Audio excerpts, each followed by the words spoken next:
Ready, Freddy? Oh, yeah. Purr harder, my man. Oh, lift that tail, because the butt scratch is so good. Yeah, little guy. Okay. Oh, hey, welcome. Hi. Excuse me, a problem. It's late. It's after dark. It's Monday. It's the night before the election. Oh, here we are. So, you folks are probably all going to ask all sorts of questions about things, and here's what I'm saying. I say Harris wins pretty much every swing state and possibly Florida and Iowa. She'll clear certain states like Pennsylvania by 7 to 9 points, way above what was originally thought. Turnout amongst Puerto Ricans, which have huge populations in Florida, Georgia, Pennsylvania, and New York. New York is not a swing state, but whatever. But there's 400 and something thousand of them there that were not planning on voting that are now voting.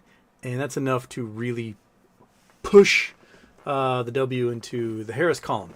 Everyone's going to argue and have their little knockout, drag out fights. But at some point in the next week, we should have an idea of who wins. If it's as big as I think it's going to be, I think we might know by 2 a.m. Eastern as to who has 270 electoral votes. There isn't a single demographic. You can go to the Economist, build a voter. It's a pretty cool little site. It takes every demographic you imagine across America, from age to racial group to religion to geography, education level, etc. It'll show you the likelihood of someone in that demographic voting one way or the other.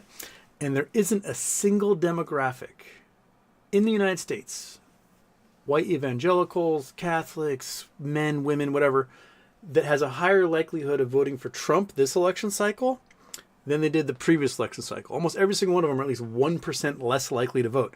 That is enough to push it over the edge. So I'm thinking that tomorrow is going to be a pretty decent Kamala Harris election win. Some polls came out, like in Kansas, where Trump was plus 14 in 2020. He's down to plus 5. That type of 9-point swing in a Midwestern conservative stronghold does not bode well for you nationally. So I think people are in for a big surprise that the polling showing a lot of stuff is even has been juked by some rather biased, nefarious pollsters who've been flooding the media with it. And the media's been running with it because everyone likes a horse race. And if there's a horse race going on, you're more likely to tune in to find out what's happening. So they're pushing that horse race narrative. I don't think it's going to be that close at all. I don't think he's stand a chance. And I think, by Wednesday afternoon, if they have not gotten his passports, he might be out of here. So, he's facing sentencing on the 26th. My guess is other court cases are going to start moving fast once the election's over, and he doesn't want to die in prison. So he's going to head off. He's going to go somewhere. He's going to go live in a hotel, in one of his hotels in Dubai, or I think Don Jr. was even alluding to El Salvador. So it's really interesting. Ponder, wonder, think about what's going to happen. I am going to do a live stream tomorrow. Probably about 5 p.m. Pacific time. As polls in the East Coast close, I'll start going live. It'll probably be the longest live show I've ever done. So expect me to go until the wee hours my time. So you may be stuck watching me eat a meal or something, which is a rare one. But we're gonna keep going. We're just gonna keep it chugging along because it's interesting stuff and history in the making. And might as well spend it here watching me go all night long, or high fiving, or drinking a Martinelli's. So yeah. Market wise, just kind of today. So I don't know. I was not reading any market stuff whatsoever today. I was pretty much all reading news. So yeah, shwink.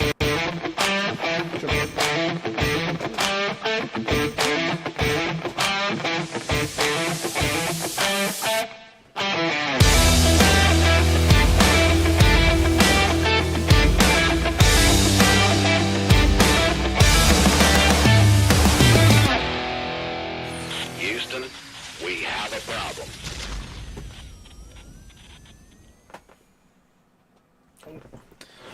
Petting the cat. He's such a good little fat boy. Okay, turn it off, Houston. Shabam. Nope, off. Rock Beige Noth. Beige Noth? Beige Noth? You're one of the good guys. What's good DJT put strategy? Let's look at the puts. I know implied volatility is insane right now. So let's bring up ye old DJT options chain here. Gotta click there. Gotta click there. Gotta turn on Le Chrome. Come on. Come on. Come on. Pop up so I can click you.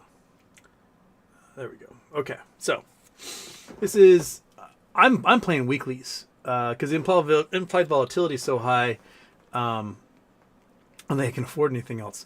So these are the calls, and calls right now are still like $900 for weeklies. That's crazy. That's crazy, right? These are, for November 8th. These are nuts. $900 at the money for weeklies.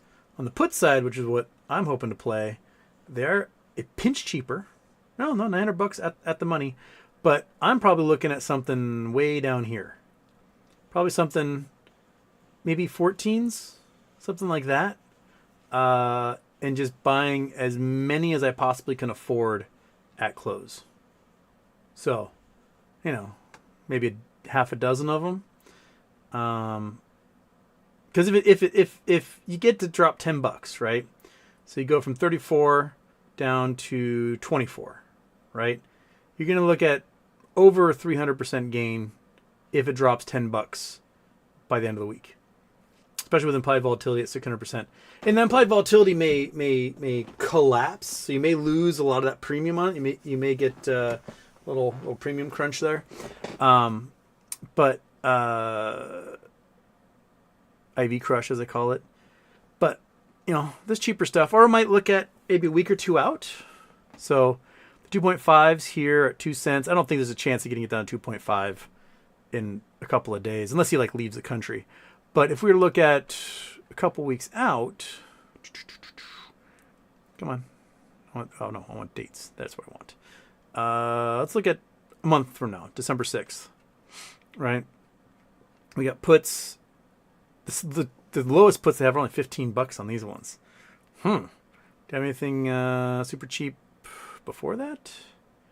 November 29th? 12. Okay, November 22nd. Cheapest puts. 2.5. Okay. So maybe something for a couple weeks out in this range. Because remember, if it drops $10, you could probably see this sucker's going to 47 cents, somewhere around there. So you could 4x. And if it drops even further, each one of those could 10x on you. So wouldn't be such a bad play on there. That's kind of what I'm thinking. I might make it up as I go along right before close tomorrow. But that's my bet. People are like, why don't you put some money on it? Well, I'm going to put money on this. The payouts can be better than, putting the pennies in Robinhood or breaking the law on Polymarket or whatever. So, yeah, that's what I'm looking at. So, do with that what you will. I forgot to turn off the daytime. Let's do that.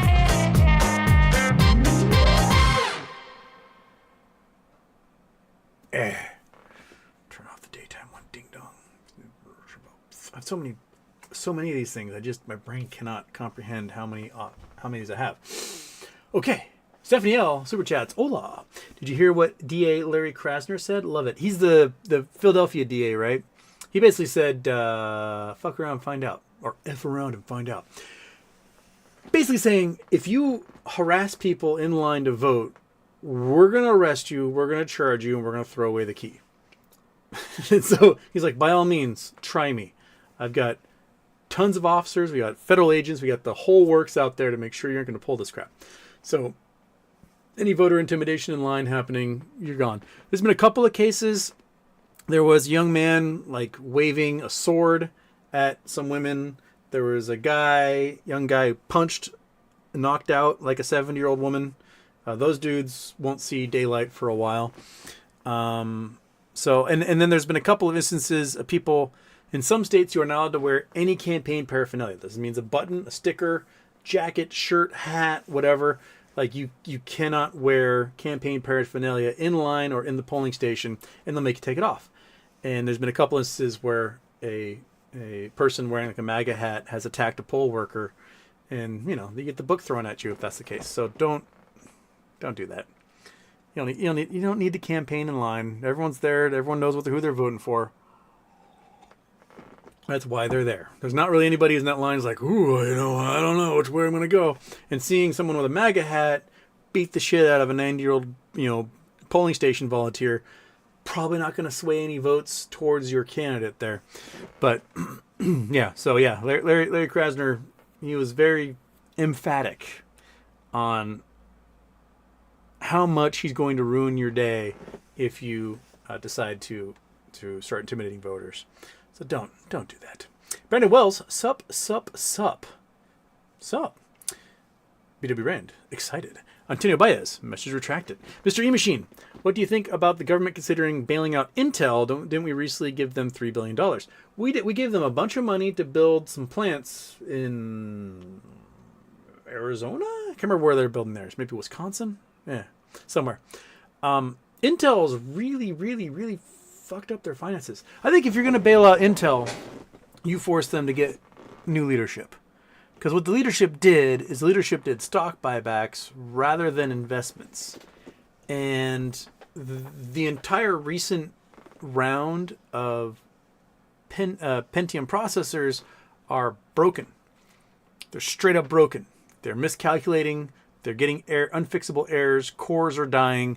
And it's everything from i3 through i9. They're garbage. And so AMD is making bank off of it because their chips aren't doing these errors. And Intel seems to have no plan to fix their production process or whatever engineering problem is happening to make those chips as bad as they are. And there's no, we'll replace it with a later generation. Remember a couple years ago, Samsung released their Galaxy Note 9 or whatever it was, and all the batteries were overheating, exploding, and burning people's houses down. They did a massive recall, and they took in every single solitary one of those phones, and it was a hit of billions of dollars. Billions! I think they had something like 30 million phones pre-ordered, and those phones were like $900 each at the time. That's just amount of problems and money. But you know what? They did the right thing. They recalled it all. The next year came out with the next model. Everything's fine. So I think that Intel needs to have... Intel's having the Boeing problem. That's what Intel's having. So they're spending their money on stock buybacks and not on engineering and quality control and making a good product. And that will kill a company. It's so simple. You take the money you get, you don't do fucking stock buybacks, and you invest in making better products every year to satisfy your customers. You were big time, and now you're going to be small time. So if there's going to be a bailout, there needs to be a caveat that leadership's got to go. We're going to take some actual engineers who do their job, put them in charge, and there you go. That's what has to happen at Boeing. They still haven't really done that at Boeing. But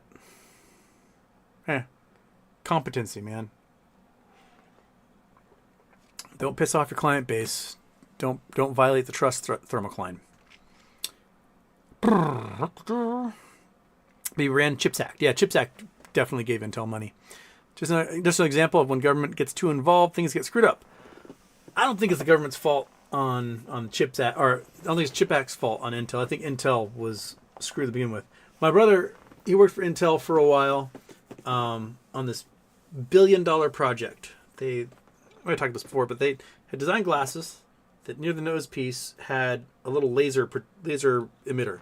and it would project an image through your eye into your retina.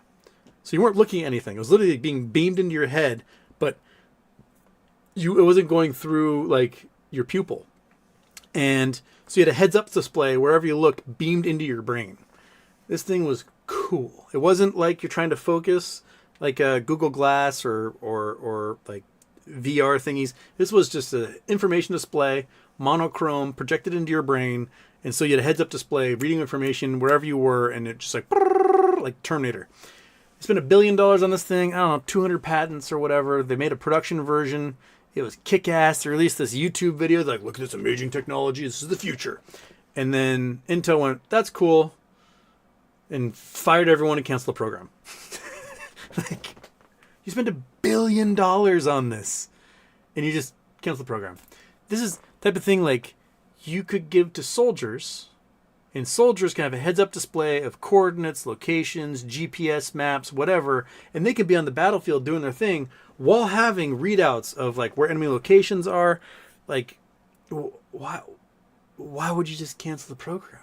They made a very kick-ass, amazing piece of technology that is like future-proof. But no, whatever. It's just $1 billion. So, you know, $1 billion makes or breaks some companies. It didn't to Intel back then, but like spending money on things they were never intending to use, or just kind of like a little play project. That's what Intel's been doing, and they need to do better. They need engineers in charge. There should always, if you have an engineering company, there needs to be an engineer at the top. It can't be some, accountant, CPA, MBA douche nozzle who has no concept of what engineering these products takes, and no, I want to say, like, enthusiasm for the product. They just are number crunchers. Or if we do this, we can save this money here, with no thought in the future as like, oh, if we save this money here, we will lose 100 million customers 10 years down the line. So, Attaining oneness, Mother F. Neutron Jack, now dead CEO of GE. Yeah. Ronald Reagan and Neutron Jack are the reason the U.S. is the way it is. So, Jack, oh my God, what's his last name? Jack.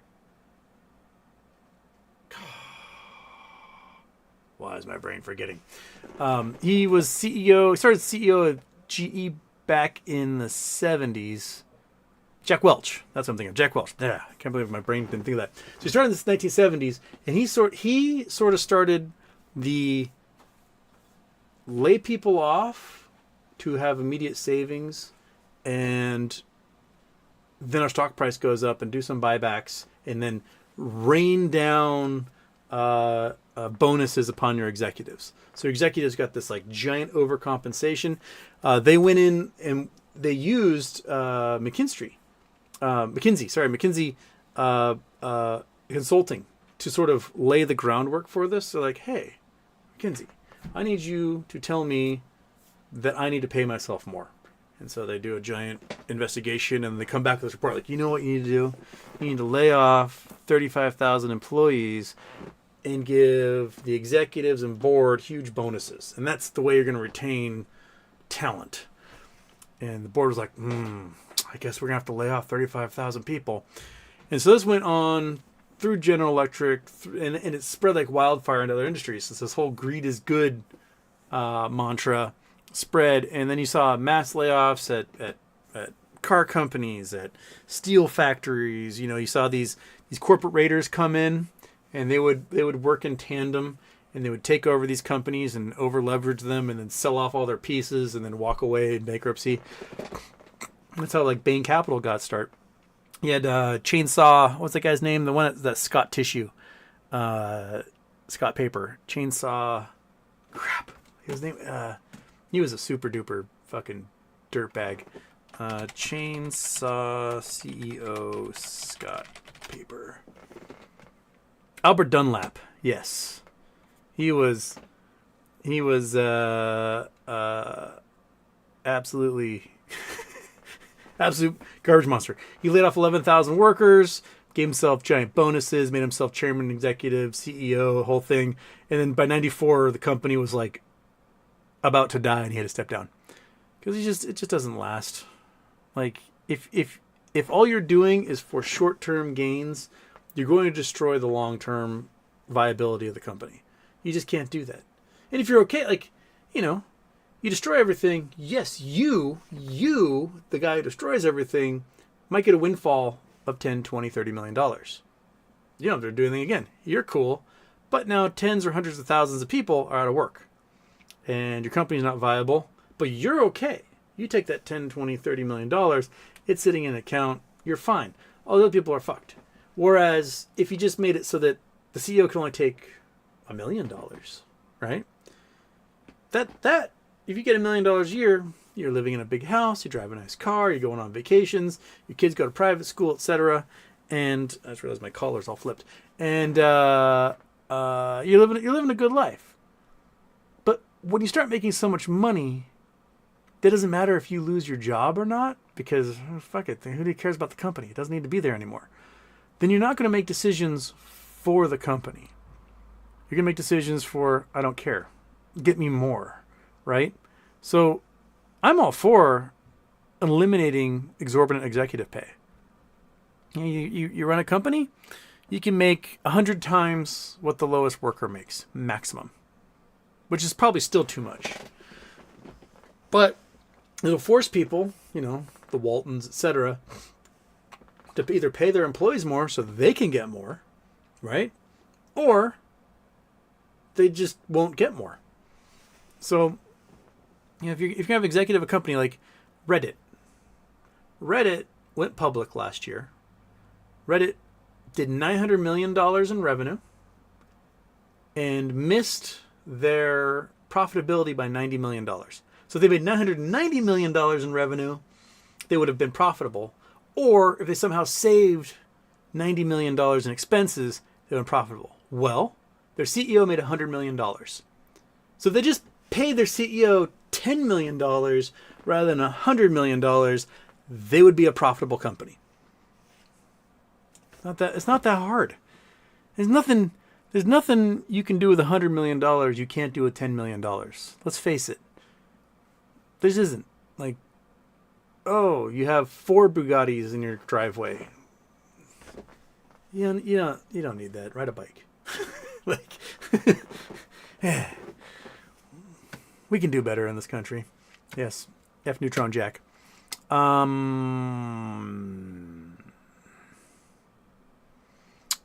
Chillface says, "Aw, yeah." Chillface also says, "When do we get our win, Houston?" Hell if I know. Killer Reed, U.S. stocks account for 49% of the world's market cap. Things going to get spicy after elections. I think so. Trump's going to lose. That's my prediction. He's going to lose. But he's also going to pretend like he won. He's going to declare at 10:30 Eastern time that he is the winner and the next president of the United States and demand that Kamala call him to concede, right? And then he's using all these fake polls I've been pushing out that are heavily biased, run by sketchy companies, paid for results, and he's going to say, hey, there's no way I lost Michigan by 7 points because I was ahead in Michigan by 1 point. No, you weren't, dude. You've been behind the entire time. But you're going to pretend like you weren't. And so you're going to use all this stuff as some sort of argument as to why he should be seated. He's got his little fake electors who probably all have federal informants, FBI informants, tapped into their offices.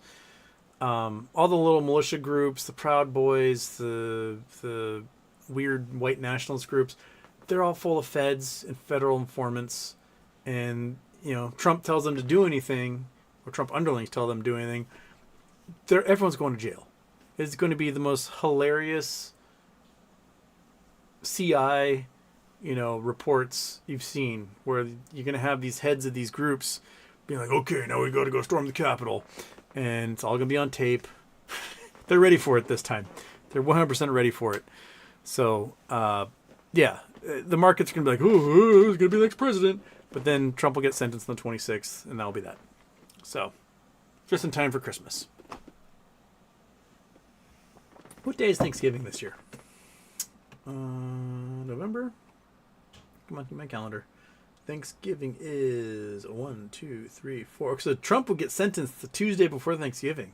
Whoo, man, that's gonna be a spicy Thanksgiving meal. I wonder.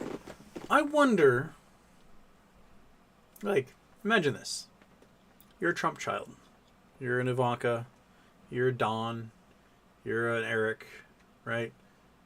Tiffany probably already does not care. You're one of the adult Trump children, and your dad gets sentenced and sent off to prison, and he's facing, 3 more convictions at different jurisdictions, and possibly a whole bunch of more for whatever shenanigans he pulls after the election. And he goes out to prison, or he gets sentenced, and it's that Thursday, Thanksgiving. Here's my guess. It's the happiest Thanksgiving they've ever had. That's my guess. Is that if Don Sr. is sentenced to prison, then he's automatically remanded that Tuesday and sent off to Rikers, serve out contempt charges, etc., right off the bat. I'm betting that those Trump kids get together and each one of them is like, oh my gosh, it finally happened. He's not our problem anymore. We can do whatever we want. I don't have to wear a suit. I can wear board shorts and a t-shirt out in public and he can't do anything about it. I think it's going to be pretty amazing. I think they're going to have a good time.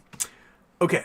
B2B brand earlier, either this is a blowout and we get a resolution in 3 to 5 days, or it takes a month to placate the lawsuits. Oh, there's definitely going to be lawsuits regardless. The Democrats have on retainer 14,000 attorneys to fight whatever BS is going to be sent their way.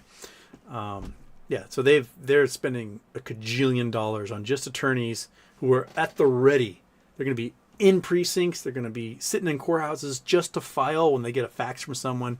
It's going to be lawfare times a million. Pronto. Super chats. Statistically speaking, does going to a private school improve the opportunities in life?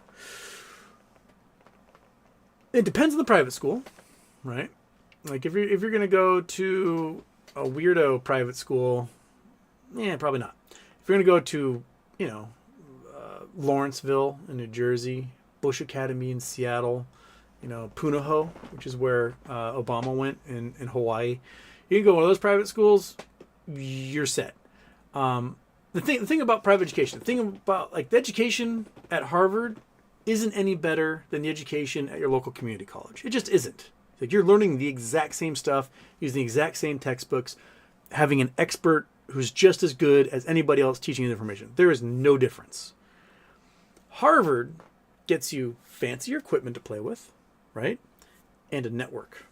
And that network is rich to begin with. And so networking is extremely important because the world is run by nepotism. It's all about who you know. You can be the most qualified person in the world for a job. You can have a perfect CV, perfect resume, perfect education, be the best in the world at it. But if the hiring manager's buddy also needs that job, that buddy is getting the job. Sorry, right? There's a spot for meritocracy, but that'll be trumped by networking and nepotism any day of the week. So that's why these people want their kids to get into Princeton and Yale and Harvard and Brown and MIT and all the Purdue and Cornell and George Washington University, is that you want those networks. That's why people join the fraternities. Fraternities are the dumbest thing in the entire world. But you join a fraternity because you're brothers for life. And your frat brother, his dad owns a chain of car dealerships.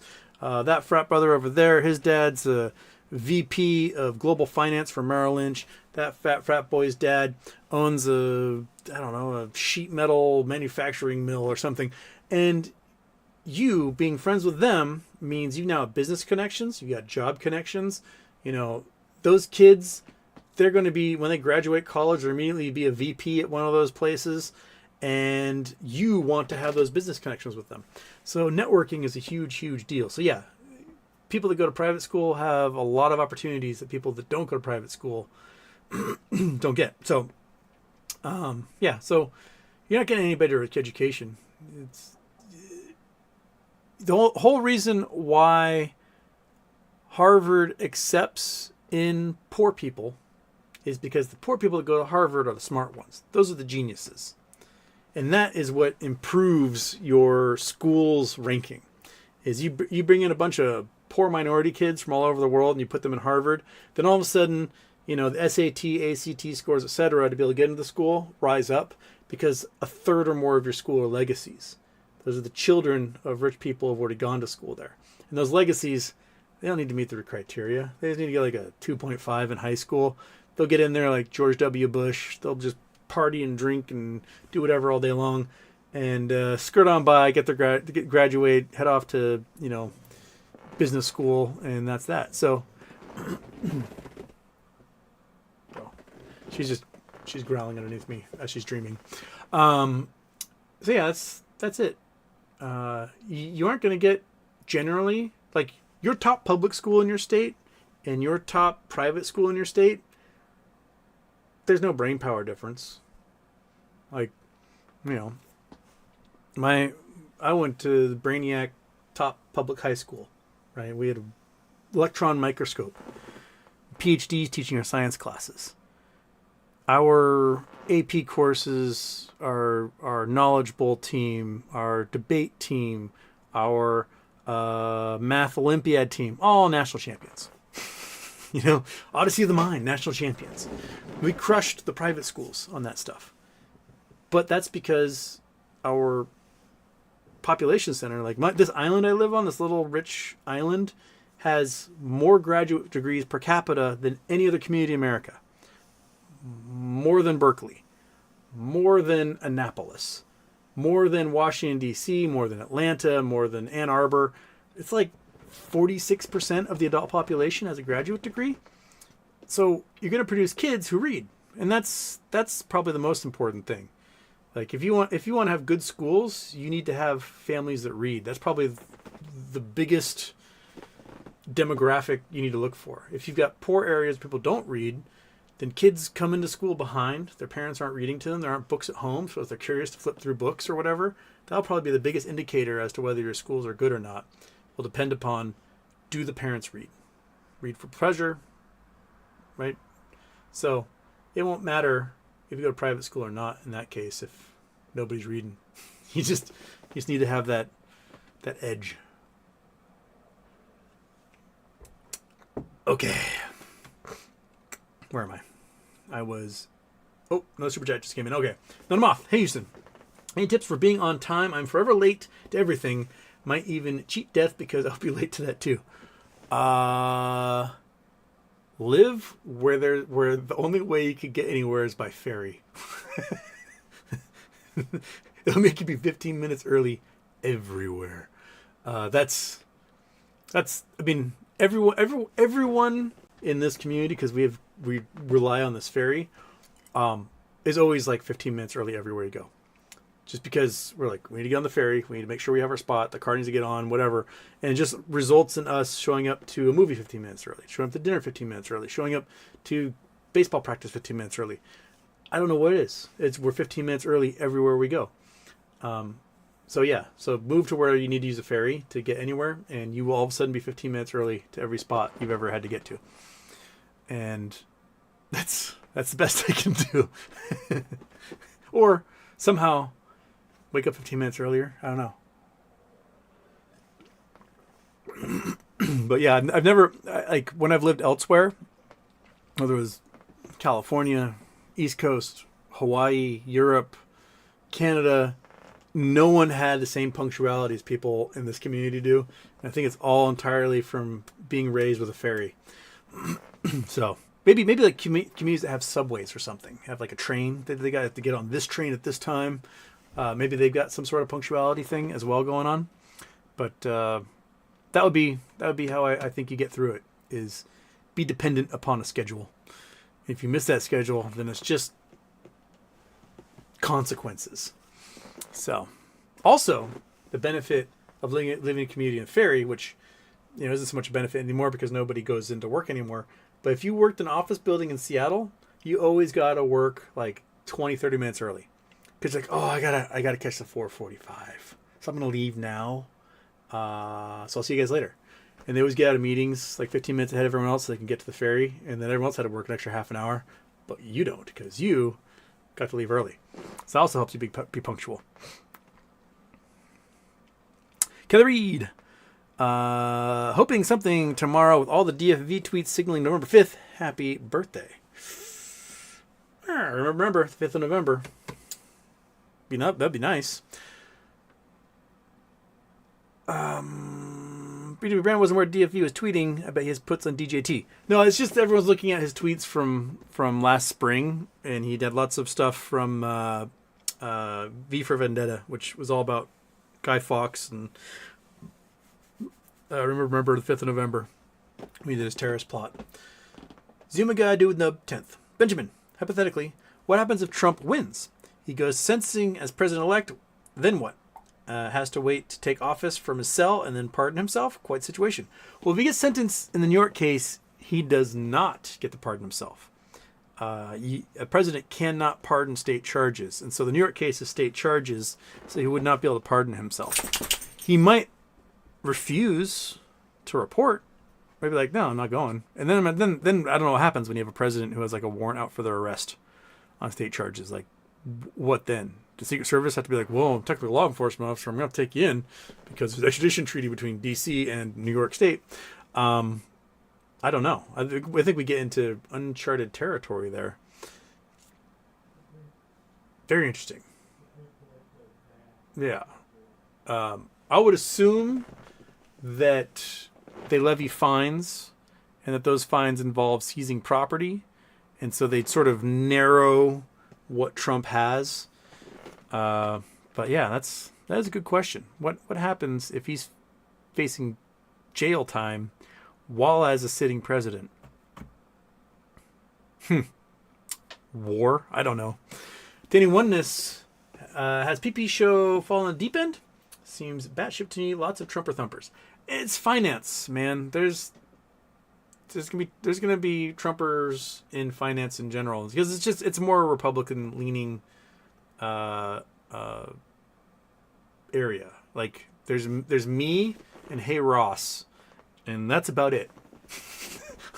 Like that's it. You will not find others in this sphere who talk stocks who think Donald Trump is a terrible idea. Everyone else is on board with it because in their brain they think, oh, he's a businessman like stocks, I'm voting for him. And that's, I understand like the connections there, but he's a bad businessman who commits fraud, who cheats people and grifts and goes bankrupt.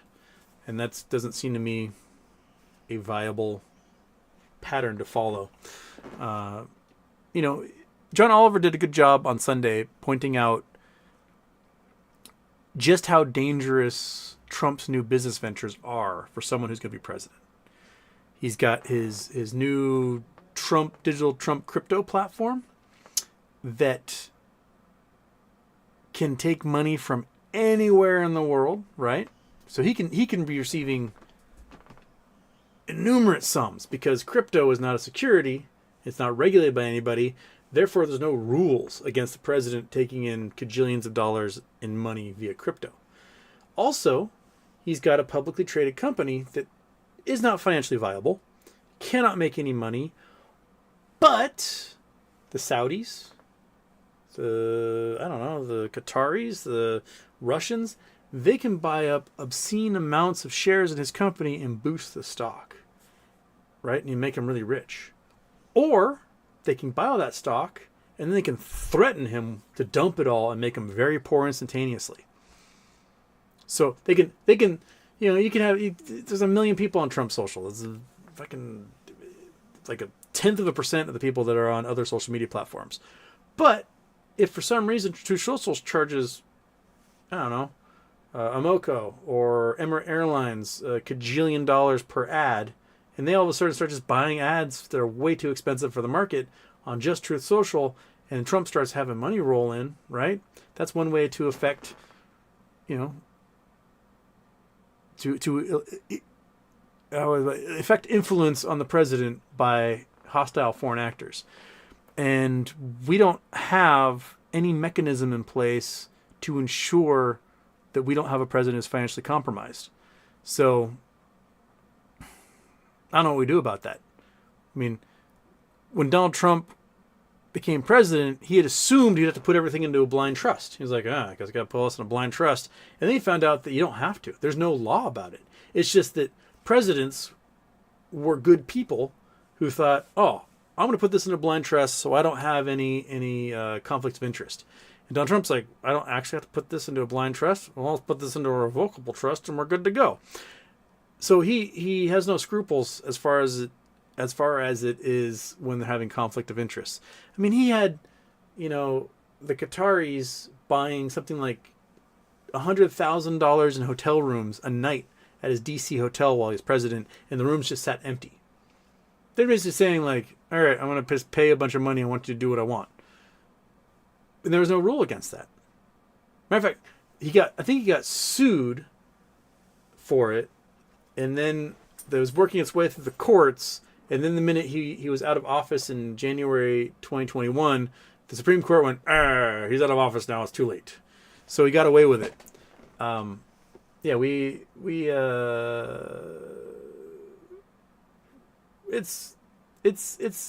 going to have to redesign some of the rules we have for people who are president, so that if we do have people that aren't honest enough to put everything into a blind trust and to, not accept gifts from foreigners, blah, blah, blah, then we need to actually codify that into law at the congressional level, like have them write a bill saying the president must do these things if they're going to be in office, so that their attention is America and not their personal finances. There is plenty of time when you leave office as president to make a boatload of money. Once you're an ex-president, you can go give talks for $500,000 for an hour. You go give a talk for an hour and make $500,000. You do a few of those a week, you're making millions of dollars a month, and before long, you're worth $100 million. That's what every president has done in the modern era. You don't need to graft hundreds of millions of dollars from the office while you're in office. You can just do your job.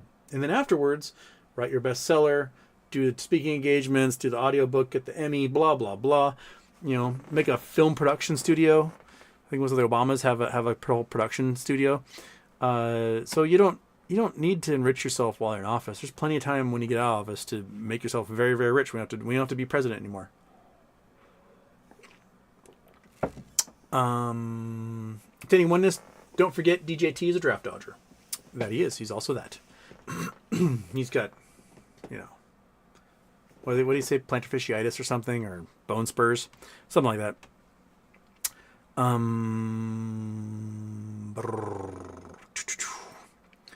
Javi A, good evening, Houston.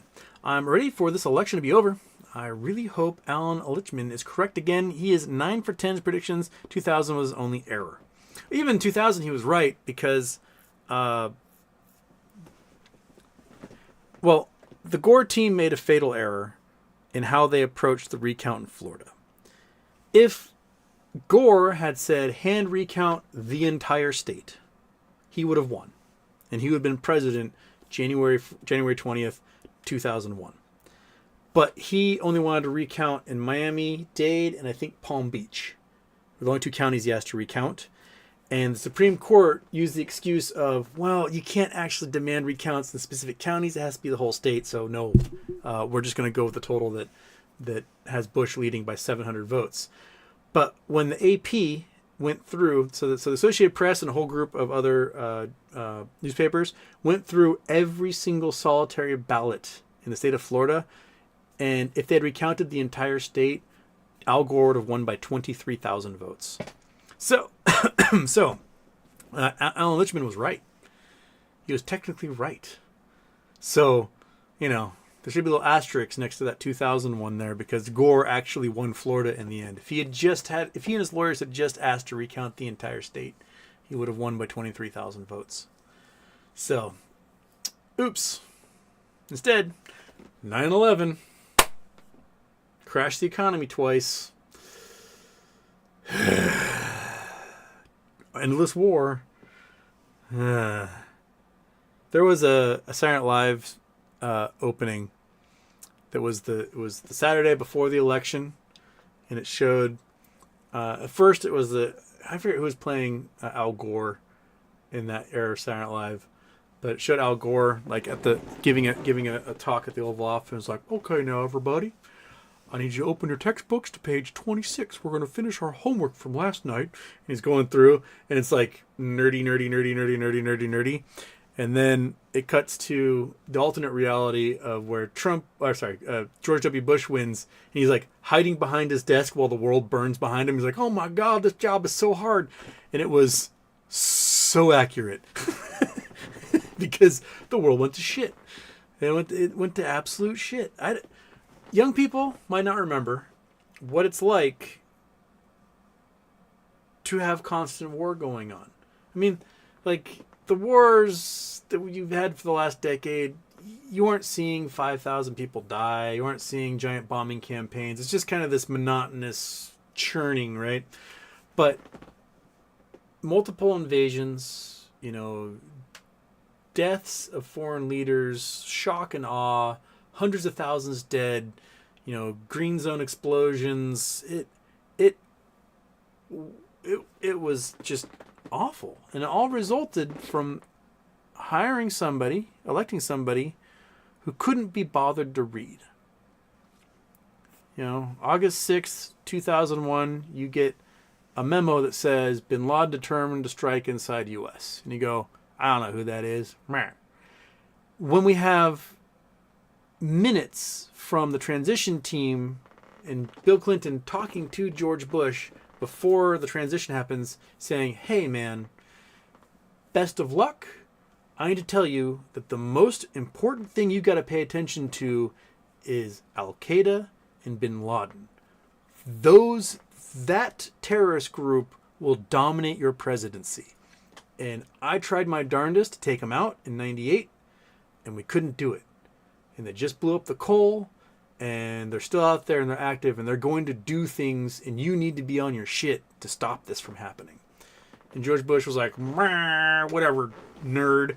And then, boom, 9/11, right? Gross incompetence, $1 trillion in GDP, just we spend all this money in developing Department of Homeland Security and ICE and all sorts of shit that just makes our lives harder, right?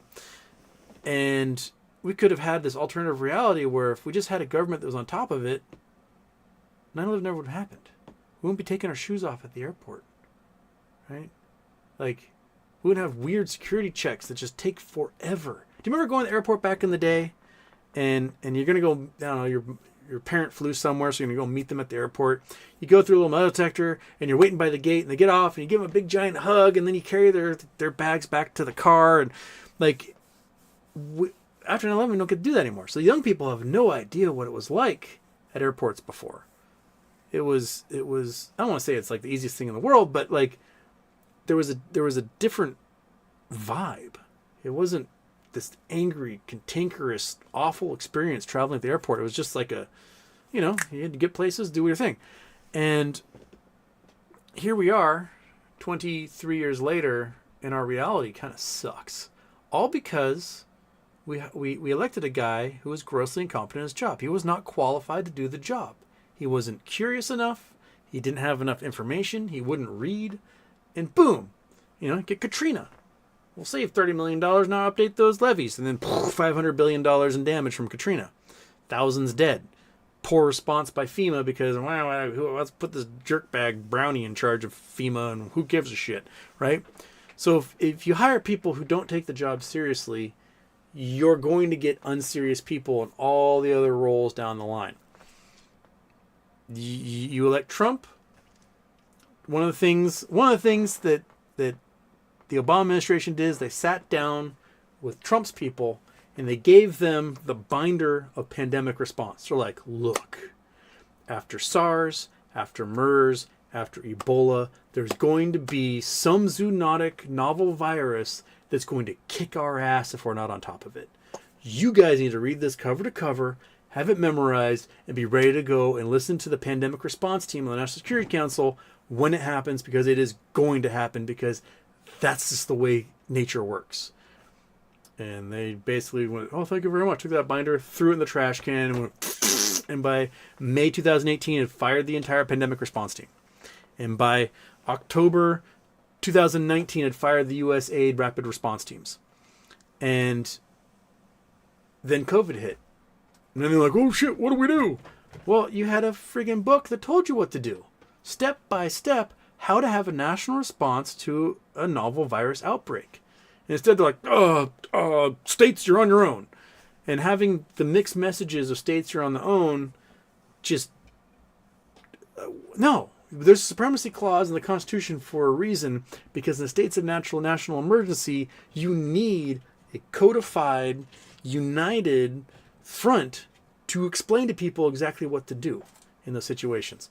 And it cost us $21 trillion, mounting debt. We killed off the commercial real estate industry. Millions died. Economy crashed.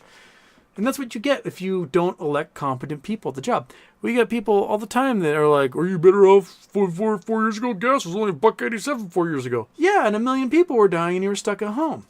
So, like, do I want cheap gas if it means that I get to lose another 8 people I know in my life? I don't think it's worth it. So, I think it's you have to elect the person who's going to take the job seriously, and not the people who think, if I get into office, I'm just going to cut, and I'm going to be a hero. No, because it's going to bite you in the ass, just like it did at Intel, just like it did at Boeing, just like it did at all these other companies that have no vision for the future and will forego maintenance and competence and research and development for the quick buck. And you can't do that. You can't run government like a business. You have to run government like a government. Its job isn't to make a profit. Its job is to provide services to the people of this nation so that the quality of their life is better than it was before. That's it. That's the entire goal of government. You protect the people and you make sure their lives are better than they were before. You don't cut everything out so that they fend for themselves, because people don't have the resources to fend for themselves, as evidenced by COVID, as evidenced by these destructive hurricanes that are hitting. If you just leave them to their own devices, they're going to die. And that's it. So my plea is vote for competence. Vote for people who read books, who read the newspaper. Like, the Warren Buffett documentary on, actually both Warren Buffett documentary and the Carl Icahn documentary, both had two very important things. And it was that both of them read like 3 newspapers a day. So they're up on everything. They'll read the New York Times, read the Washington Post, they'll read the local paper or whatever, right? Miami Herald, I don't know. And so they read them cover to cover every morning or throughout the day between meetings and whatnot. So they're just absorbing information all day long. And the more information you absorb, the more neural pathways you're going to make, because you're going to make all sorts of connections about things. You'll read something about a news event that happened in, I don't know, Pakistan. And you go, oh, that sounds familiar. And you'll recall information from an event that happened between India and Pakistan 20 years ago. And you go, oh, that's why that's happening today. And it might not be immediately beneficial to your business that moment, but it trains your mind to be able to recognize upcoming problems and be able to see a chain reaction that happens between those problems. Like when you guys see me make a prediction about what something Elon Musk is going to do, something Trump is going to do, something Putin's going to do, it's not because I'm prescient. It's because I've read a lot and I know how assholes work, and assholes are really predictable. They're going to do whatever the worst fucking thing is you can imagine, and they'll do it. And you go, there you go. Right? Because and so when you're keyed in on that behavior model because you've read enough and you've studied enough and you've watched them enough, then you can kind of check like the behavior patterns, and it'll allow you to sort of skirt around some of the outcomes that can result in that. So it's you just gotta trust in people who want to do a good job, because it's what fires them. It's what like gets them going. So, yeah, I guess that's that rant.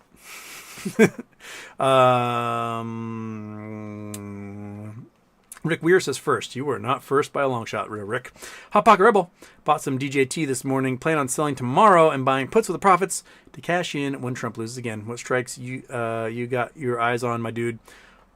I'm looking at something that's probably around $14, $15. Those strikes and weeklies. Because if he loses, I think it's going to be like a big old drop overnight.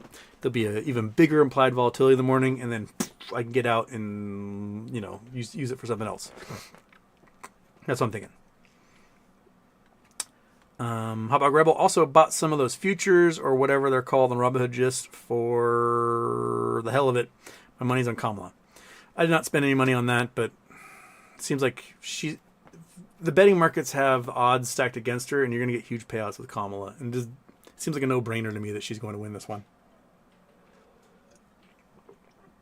And then I'm off. Will DJT dump into Friday or selling the next day? I think it depends. If I do think it's possible that in several of these swing states, we have a clear enough idea who the winner is going to be by Wednesday morning. Especially, I think, Pennsylvania, Wisconsin, Minnesota, and probably Nevada as well. Might be a little closer in Arizona, a little closer in Georgia. And then you got the surprise states of Florida and Iowa and North Carolina. And so, if she gets Georgia, Florida, or Iowa, Georgia, Florida, North Carolina, one of those three, it's just one of them. Boom, she's at 270 and she's done. So, I think it's a good chance that she gets those, and we might know by Wednesday morning.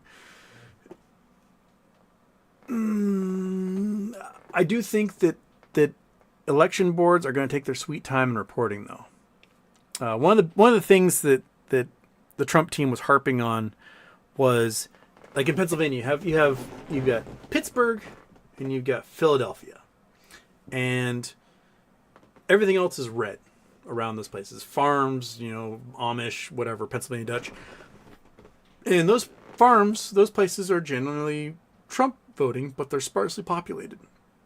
So, you got these tiny precincts, doesn't take long to count them at all, and then they post their results, and they post the results way early. But then in Pittsburgh and Philadelphia, where you've got hundreds of thousands or millions of voters, it takes a long time for those precincts to count the votes. And so you get this graph where it shows Trump leading, Trump leading, Trump leading, Trump leading, Trump leading, Trump leading, because all the little precincts that have 60% Trump voters are reporting really easily, and then a Philadelphia precinct jumps in, and Kamala Harris is way ahead all of a sudden. And the Trump people are like, they're cheating. No, it's just a city with a population of 2 million people is finally having precincts report. That's all there is to it. Before that, it was, East Bumfuck was reporting. And now, where all the people live is finally reporting. So that's why you see those big jumps. And I wonder if they're still going to do it that way, or if they're going to just be like, every 100 precincts that can report, then we'll report them in groups. So we have jumps all along, so it doesn't look too weird. Also, I think Pennsylvania is allowed to count all the stuff, all the early votes and the mail-in votes before they just can't publish any results. So they can count everything from the early voting now rather than waiting, because before they had to wait until polls close, and then they could open up all of the ballots for absentee ballots. So if they can publish those results like that from early voting, then that will also kind of change people's perception as to who's winning in the end. Tanny Oneness, 2 words, Geno Smith, why? Well, honestly, I don't think it's really Geno Smith's fault. Granted, he's I think he's leading the league in passing yards at the moment, but he did get picked off 3 times and sacked 7 or 8 times yesterday. It's the fact that Seattle, for some reason, can never put together an offensive line. The whole reason Russell Wilson was good in Seattle, had success, is because he was fast and he could scamper and go and just throw it really far, and someone would be there. You watch any other football team play. Quarterback drops back and he checks all of his receivers and he picks one and throws. Right, Geno Smith, he gets the ball and they're on top of him instantaneously because I don't know if they've got like 20-pound weaklings as a front line for Seattle, but they cannot hold anyone back. Tom Brady, when he went to Tampa Bay, he could have been paid $50 million a year. He had more Super Bowls than anyone in history. He was the stud muffin of all time. And he took $20 million. He's getting paid half of what Russell Wilson was getting paid in Seattle. And why? Because he made Tampa Bay go out and get 5 Pro Bowlers to be his offensive line. And he could sit there all day long. He could read a book and then decide to throw somebody. And that's how Tampa Bay won that Super Bowl, was because they spent that $20 million on offensive line. Whereas Seattle and there's a couple other teams in the league will pay so much money for their quarterback that they can't afford a good offensive line. And there's no point. You could take a competent high school quarterback, and with Tom Brady's offensive line he had in Tampa Bay, that high school quarterback could make the playoffs. To me, that's just how football works. You get the best offensive line you possibly can, and then everything else will work after that. So, the Seahawks had not figured that out. I mean, they won that Super Bowl in 2014, and immediately they got rid of Max Unger, and then the O-line started collapsing after that, and has never really come back. And what we get for it? Jimmy Graham. Cool. Jimmy Graham was not a target because Russell Wilson was running for his life, and Jimmy Graham couldn't be bothered to block anyone, so it didn't do any good for us.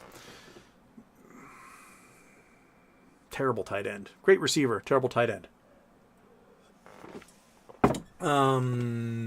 Sewa. Hello, Houston. How long do you think the suppressed price of Jimmy can continue? Will we see price in the last and at least thousands for 2026? Love your show. If Ryan Cohen had not diluted in May and again in June, we would have seen that already. Would have been in the thousands already. So yeah, I think we can. It all depends upon what the board at GME does when the price actually starts to get crazy. When we get to that point where we have a Friday where we could put 60 million shares in the money for that Monday for a giant gamma ramp, and they instead dilute 75 million shares, that's when you kill the MOAS. So we need to figure out or learn, or just they need to do their stupid plan so that we know we can have the volatility back. So yeah. Can it happen? Yes. Will it happen? Depends entirely on Ryan Cohen. So, gotta see what he sees. Taking one to Super Chats. Red Mirage, Blue Shift. Is that an election reference? Not them off. Will Facebook and NVIDIA get their wish with lawsuits? Those are interesting lawsuits because NVIDIA is a giant fraud scheme, right? We've talked about it before, and Nobody Special's done some great... If you go back, watch his stuff from like January, February, outlining how the fraud schemes are working at NVIDIA. They're brilliant, and they're very well researched, and he's got all the players down exactly what they're doing. But NVIDIA is suing basically to have the government grant them immunity from shareholders or other investors to ever sue them for fraud. And it's... I don't understand what legal precedent they would have. Like, hey, we know we're committing a lot of crimes here, but your honors, it would really behoove you to make it sure that I didn't suffer any consequences of that fraud, and that only the investors do. So I think that's kind of what they're aiming for with that. And I don't... Maybe with some Trump judges, yeah, they might get some success, and then if it gets to the Supreme Court where it's majority Trump judges, then they could make that horrible decision to just destroy everything and be like, yes, these large companies that commit fraud should be immune from consequences of committing their fraud. So It's mind-boggling that a company can even entertain the idea at this point. Taking oneness. Pennsylvania is only mail for early. There is no in-person early voting in Pennsylvania. I believe another reason why Pennsylvania takes forever. Yes, and the lines will be huge, absolutely huge. So, yeah, it'll take a while. They got big cities. They're understaffed. It's gonna take forever to count everything. They had an interesting 60 Minutes last night where they were talking about, I think they were in Georgia. They were talking to the election officials in Georgia about how safe and secure the election is. And one of the things they invited, the Stop the Steal people to do, they stole all these fake elections, is invited them to come and take the training course to become a precinct staffer. And they're saying every single time these people will come in thinking they're all just a bunch of criminals, and they take the 4-hour course to go, oh yeah, I guess it's kind of impossible for any of this to be faked. Sorry. So, if you are one of those people, by all means, go take the training course, volunteer to run a precinct, to count votes, to, register people, whatever. Learn how the system works. Lobby Super Chats. Wisconsin can't open absentee or count early voting until tomorrow at 7 a.m., so poll workers are dealing with in-person voting plus that all tomorrow. Wisconsin is kind of a shit show. You guys were held hostage by your Supreme Court for a long time in Wisconsin, and you're finally now climbing out of that and re-entering humanity, the rest of civilization. Wisconsin is one of the most gerrymandered states in the entire country, where you can get 1 million more votes for Democrats in your House and legislature, and yet it'll be dominated by Republicans. You guys need to figure out your gerrymandering and realign that state, because you guys have some you got a mess on your hands, and you're basically being led by an absolutely insane minority a lot of the time. So Democrat will win the governorship, Democrat will win the presidency, and the state legislature will go, we got to strip them of all their powers, make the governorship absolutely worthless. And that's kind of what they do. So, Wisconsin, figure your shit out. That's my advice. But Harris is going to win Wisconsin. I think Harris will win Wisconsin by at least 4 tomorrow. So I think that's going to happen. Okay. All right. Back to the. I am an hour and a half behind in the chat right now. Holy smokes. Okay, who was that? Hot Pocket Rebel. Charles Bronson, Houston. There is something very big going on behind the scenes of this election. It must involve very big people and consequences as well. Thoughts? Well, yeah. I mean, there's something very big going on all elections. You have Elon Musk straight up committing crimes to try and get Trump elected. I don't know if you saw the really interesting court ruling today in Pennsylvania. So he's paying people $47 to sign his little petition, and then people get randomly selected one a day to win $1 million in some sort of raffle, right? Which is electioneering. It's illegal. You're not allowed to do that. That is paying people to vote, basically. And in Pennsylvania, there's very strict gaming laws and how you do raffles. That be for nonprofits and blah blah blah, and they must follow certain rules and be random and whatnot. So they sued to stop the raffles from happening. And then Elon Musk, his team argued today, whoa, it's not a raffle. It's a completely different crime. We fixed it. We already pre-selected the people who we wanted to give $1 million to way ahead of time. So it's not actually a raffle. And for some reason, the judge was like, wow, that's an entirely different crime. So I guess you can keep doing it through the election. Just, what? You're not allowed to fix gaming. That's against the law. You guys ever watch Quiz Show? It's all about that. Back in the 50s, game shows took off in America. And TV shows, for ratings, benefit of their friends, etc., started fixing the game shows so the people they wanted to win would win. And we had to pass all sorts of laws in the legislature, court cases, etc. And if you've ever been on a game show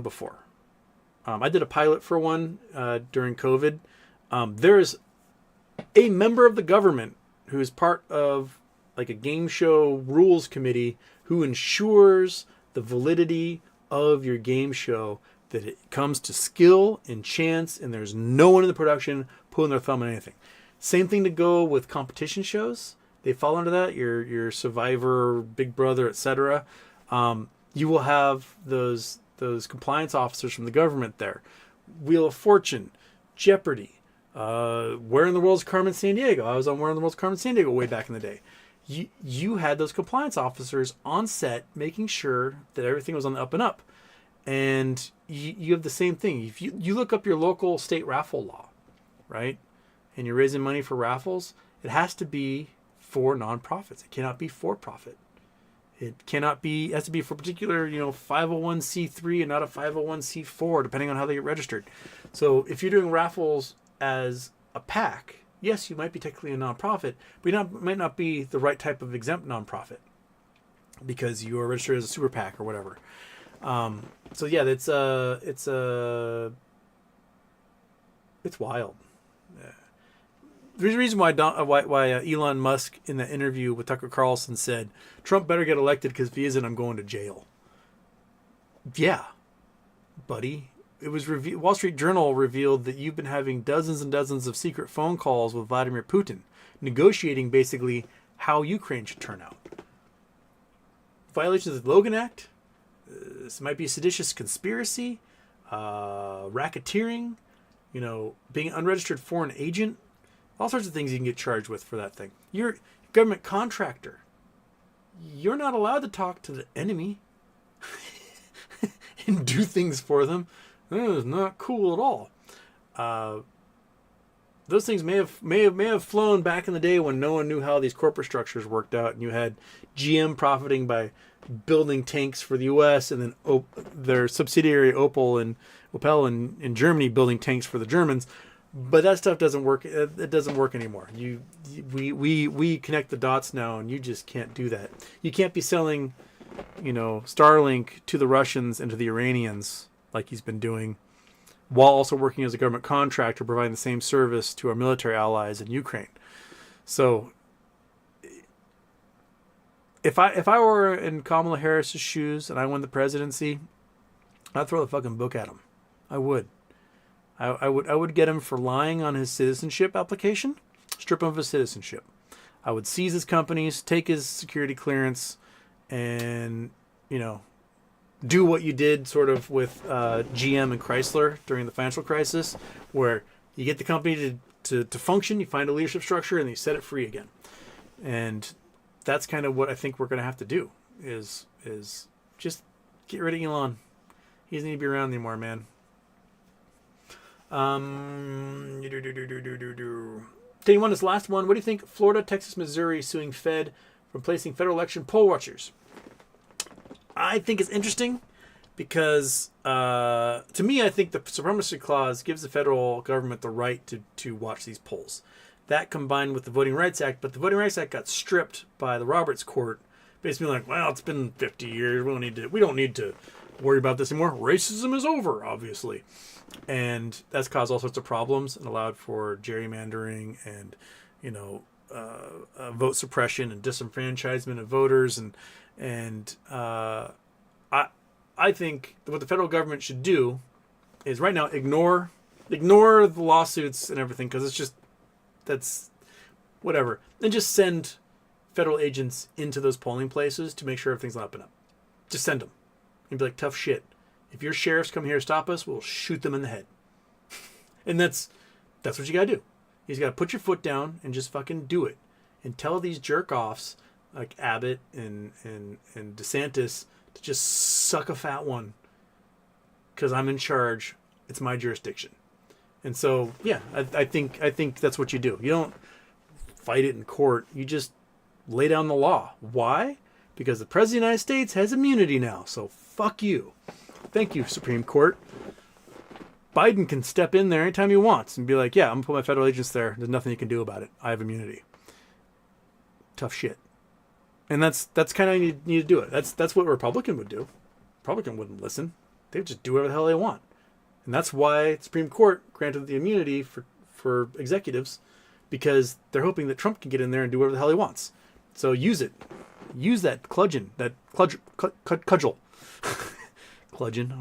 Bludgeon the cudgel. Yeah, so just do that. None of them off. I love Carmen Sandiego, the PBS one win. It would have been May 1993? April 93. So my 6th grade class, because I'm Mr. Know-It-All who read a bunch and remembers everything, we were given this quiz sheet that was from the Where in the World is Carmen Sandiego thing. They basically gave all the classrooms in the school sheet, and we answered it. It's pre-internet, right? So you couldn't just look things up, and you had like 1 hour to do it as a class and then submit it. In my 6th grade class, remember 6th, 7th, 8th grade, my 6th grade class won because I answered all the questions. And then because our class won, we got to select one kid from our classroom to represent our school on Where in the World is Carmen Sandiego, and that was this guy because I answered all the questions. So went on the Where in the World is Carmen Sandiego, and WGBH is Boston, right? WGBH is Boston's one, and won. I was up against 2 girls who were dumb as shit. I remember thinking, like, this is my competition? These girls don't know anything. So I won. I had to place... They gave me the easy one, which is you place it on they give you the map of the United States. I was, like, hoping they'd give me something hard, like Africa. But no, they gave me the United States, and I put the little lights on the states they had. And then I got to win a trip anywhere in the lower 48. And I was a big Cleveland Indians fan. And I wanted to go see the Rock and Roll Hall of Fame, so I chose Cleveland, and my mom was like, Cleveland? And that's how I got to Cleveland, realized that Cleveland kind of sucks. No offense to anybody who lives in Cleveland. I was like, yeah, I shouldn't have done this. I should have picked somewhere else. But yeah, nerd boy, pick Cleveland. But I got 2 days of Boston as well. So yeah.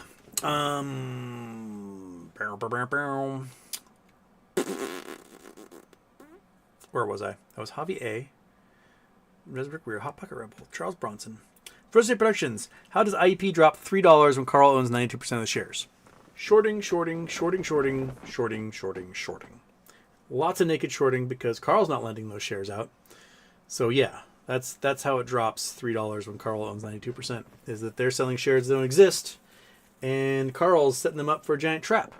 And they got to keep selling those shares that don't exist because they can't afford for it to go up anymore, because then all of a sudden they're underwater. So they're like, yeah, I'll sell more. And then the price slowly rises again. They go, oh, I'll sell more. But then they're on the hook for $1 every quarter. They're paying out 40% a year for those naked shorts that they're creating. And that is not sustainable at all if you were a short. So it's gonna break one way or the other eventually. First Day Productions. What are the top % of rich paying in taxes? Interview today. It's the top 10% accounts for 50% of tax revenue. Probably, but they also account for like 92% of the wealth.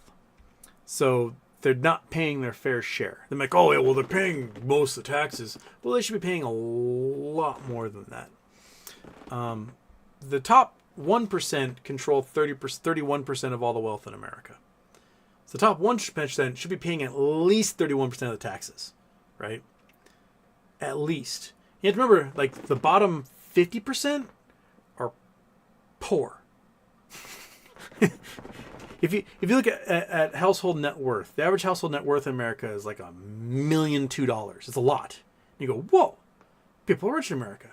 No, because you go from the 0th percentile to the 30th percentile, and all those people have no net worth. They have negative net worth.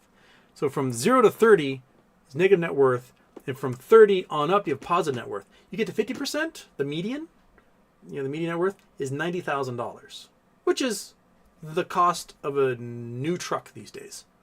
Or a new truck with a little camper canopy. That's how much the average person has in net worth, and that's probably tied up mostly in equity in whatever home they happen to have just purchased.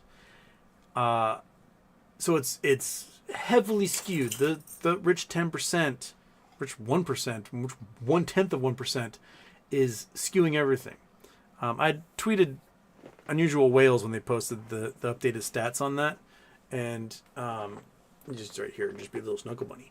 And I was like, look, if Bill Gates and I are in the same room, our average net worth is $60 billion. Doesn't mean I'm worth $60 billion, but our average net worth is $60 billion. You could put, I think one of the things I'd read was they're looking at millennial wealth, and millennials have a smaller share of wealth than Gen Z or boomers did at the same age as millennials are.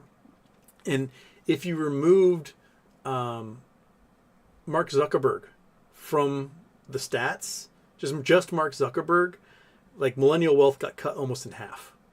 So Mark Zuckerberg alone represents half of the wealth of millennial Americans. That's just bonkers.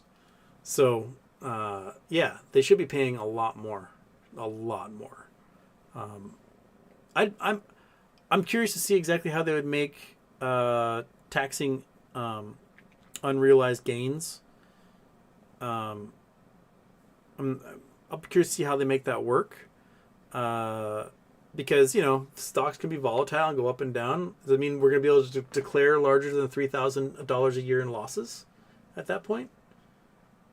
Because if you make it so I can declare huge amounts of losses, lose $100,000, I'll get to declare $3. That kind of sucks.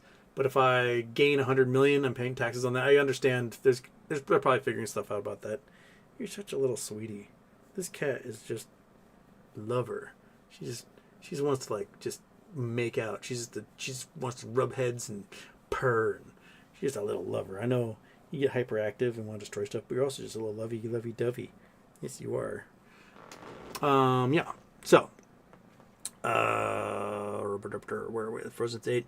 Michael Tucker, Kamala still not offering solutions, articulating a plan. What a bad strategy. You obviously go to her website, dude. She has everything out there. Her tax plan saves the average American family over $5,000 a year compared to Trump. Whereas the average American family pays more in taxes. Taxes go up for the average American family. So right there, you're making money. People on the lower 50% of the economic threshold will earn or take home 18% more income under Harris's tax plan. She's got plans for Medicare. That Medicare pay for long-term care and for in-home aid. So, and you can do it anywhere in the country. So, you can now have your elderly parents be taken care of and not have to drain the bank accounts for them to get care in, nursing homes, convalescent homes, step-down facilities, memory care facilities. I have a friend whose dad has Alzheimer's, and they have to put him into a sort of a step-down memory care facility. He's still high functioning. Like he knows who he is. He has a little forgetful here and there, so he's kind of living on his own in his little apartment. It's an apartment, and it's $12,000 a month. He's basically living on his own. He's like 90% on his own. That's where our society is heading. You're all going to get old, right? Every single one of us is going to get old and need help. Not all of us have kids who can step in and help them, right? Oh, we're going to do a little chomp. And so, creating a society that works for people is great. Under Trump's tax plan, Social Security becomes insolvent in 3 years. 3 years. No one has Social Security anymore. Good luck. We're going back to eating cat food and old people living in refrigerator boxes, if that's the case, right? Kamala Harris's tax plan, Social Security is solvent for another 90 years. So, it's a no-brainer, man. Do you want to eat cat food in your old age, or do you want to have a quality of life that is comparable to your existence now? Doesn't seem like too much of a big stretch of the imagination there. So, make your decision based upon how much you love cat food or not. I know this cat loves cat food. You're a big fan of cat food. You are. But I'm not. I don't want to eat kibble. I know I can get 20 pounds of kibble for such a little amount. You are so goofy. What are you looking at? What is up there? What is up there, little buddy? We should pause up. Rose Moon, hi. It's kind of chilly right now in Texas. Finally, I'm voting for Mamala tomorrow. Hee hee hee. Excellent. I know. Iggy's in New Mexico. And it's like 40. It's like 40 degrees. It's probably 55 degrees here. It's 45 and it's dark outside. And they're high. Come on, pop up the weather, dude. Pop up the weather. Give me. This computer's slow as heck. What's our high gonna be tomorrow? Be 56 degrees. So yeah, we're warmer and we're like 20 degrees further north. Isn't that crazy? Isn't that crazy? Or 15 degrees further north. You are just a sweetie poo. This cat. I love this cat. She's such a sweetums. Okay. Charles Bronson, back in Houston. What makes you so 100% confident in this BBY play? You sure nothing is public? Also, what's the purpose of NDA? Why tell you and keep you quiet? Doesn't make sense. I think they told me so that we would know that there are NDAs out there, that some people under NDAs. I think that's it. I think that's the entire purpose. The person whose NDA it is, if they were lying, their reputation is destroyed forever. Forever. It's something you don't bounce back from. So that's why I have a level of confidence in it. And, you know, you can work it out logically. If Ryan Cohen has nothing to do with BBBY at all, he could say emphatically, I have nothing to do with BBBY. Nothing. And he wouldn't be lying, and he wouldn't be violating anything. But if Ryan Cohen says, I don't have anything to do with it, and he does have something to do with it, he's breaking a bunch of laws. Right? If Ryan Cohen says, I do have something to do with it, he ruins the surprise, and that fucks him over and everyone else over. So if he doesn't say anything, that means he has something to do with it. Does that make sense? Because if you have nothing to do with it, you can say you have nothing to do with it. That doesn't affect anything. Doesn't change any outcomes and affects no laws. Saying something affects things. Not saying anything, there's no reason he wouldn't say anything if he had nothing to do with any of this. So that's the logic I've come across. The only reason he hasn't said peep is because he has something to do with BBBY. Whether it's owning bonds, owning the FILO, owning the dip, whatever. Owning a whole bunch of shares through HBC, you name it. You're just a little soft, little scratchy thing. And I get to play with your paws. I get to play with your belly. I get to play with your tail. I get to scratch your little face. Oh my goodness. Attaining oneness. Super chats. Okay, I lied. Now last one. Personally, I wish every dollar after 150K was taxed for Social Security. Social Security is only paid by the first 150K. In a year after that, you don't pay any more that year. Truth. FICA tax needs to be unlimited. So if you are a basketball player making $25 million a year, you are taxed into Social Security for that. And that would make Social Security viable forever if that were the case. So yeah, I totally agree. Make the FICA tax infinite and have everyone pay that. Have a FICA tax on capital gains. I have no problem with that either. So you make stock trades, you have capital gains, pay a portion of that in FICA and your Social Security, right? Oh, he's about to fall asleep. She's falling asleep in my arms. Oh, do I just wake you up? Did I just wake you up? You're such a little sweetie poo. Yes, you are. Okay. Purring so hard. Where was I? That was Michael Tucker, Rose Moon, Charles Bronson, Dave R. Houston. If I was in space using a drill on a tight bolt, would I spin around like a blender? Depends on the horsepower of that drill.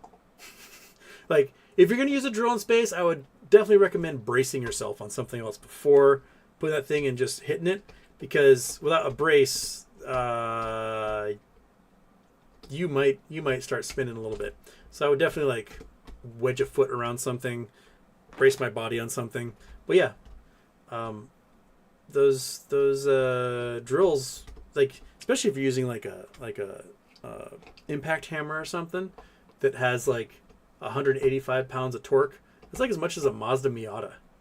So I saw a funny video the other day where they had like a Milwaukee impact drill driving, like they attached it straight to the transmission of a Miata and it could like roll because it had the same amount of torque. So that was funny. Rose Moon, today I had a patient tell me the doctor went on an anti-vax pro-Trump rant, so I had to file the grievance for him, but crazy, even doctors using that to their patients. I can't wait for it to be over. I'm a patient coordinator for background. Yeah, doctors should not be doing that. I mean, if you're a doctor and you're going on an anti-vax rant, you should probably have your doctor's license taken from you.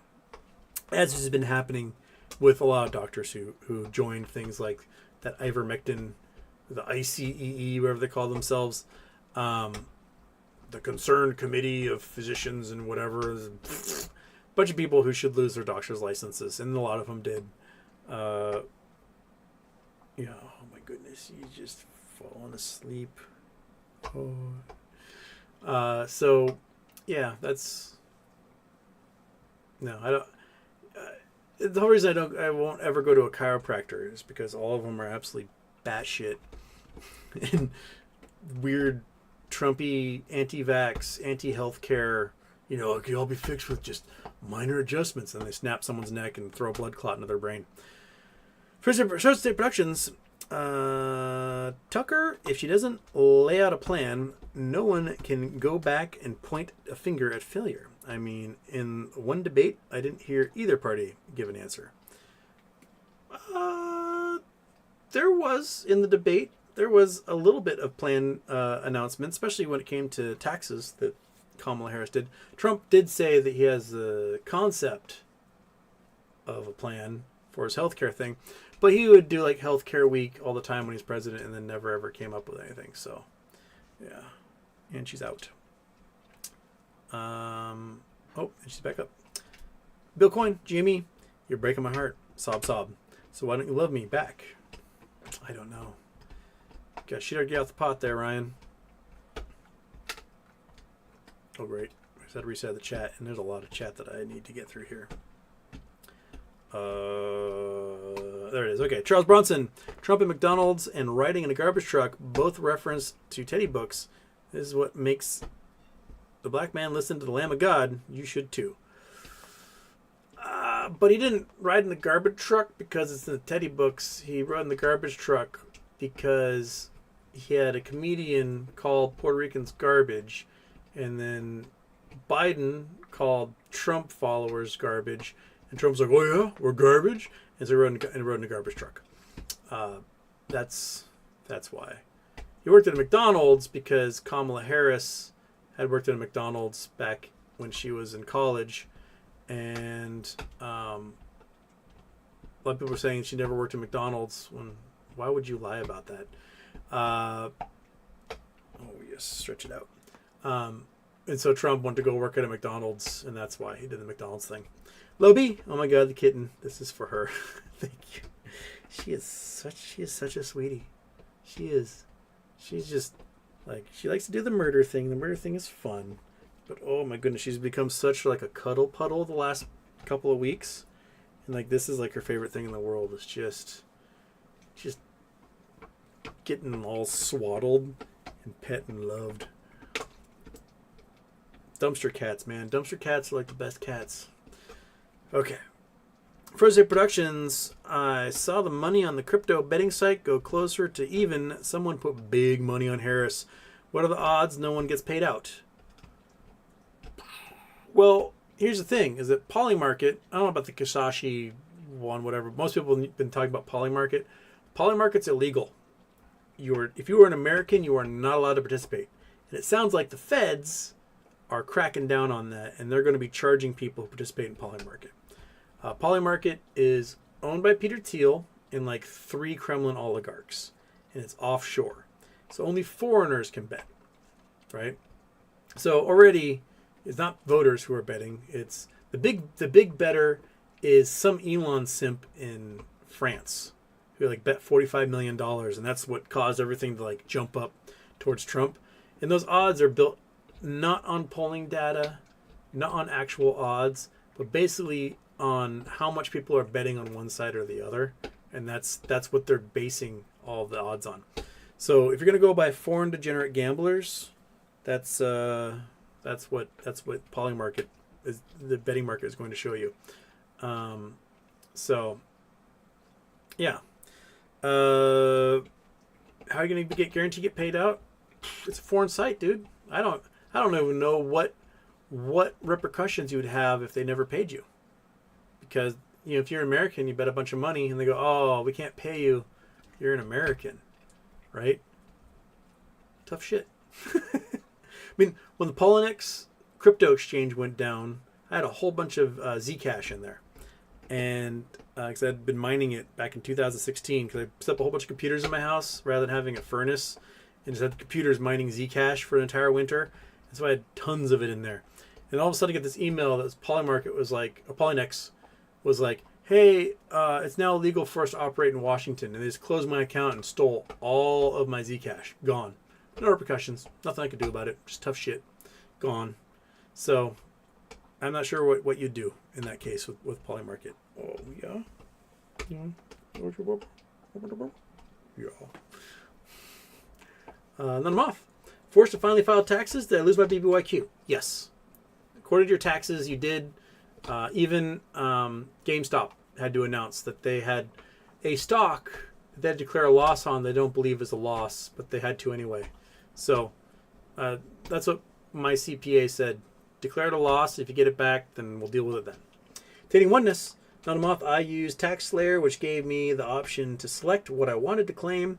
A loss on up to $3,000 for individual. Yes. Which is the entire reason why I only bet $3,000 on it. Was that if it was a bad bet, then that's that. Ta-da! Done. I would be able to get my max claim out of that I wanted.